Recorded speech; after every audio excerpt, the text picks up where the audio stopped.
నువ్వు నాన్న అది గడ్డ కట్టినవారు అసలు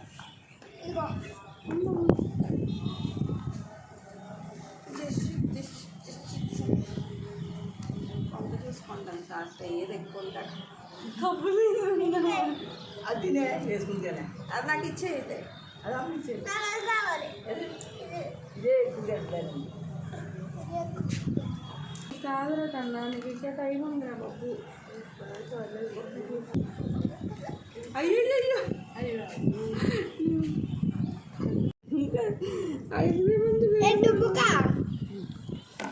ఇలాంటి కప్పులు వేసేసి ఇట్లాంటి పుల్ల ఇలా పెట్టేసినా అయిపోద్ది.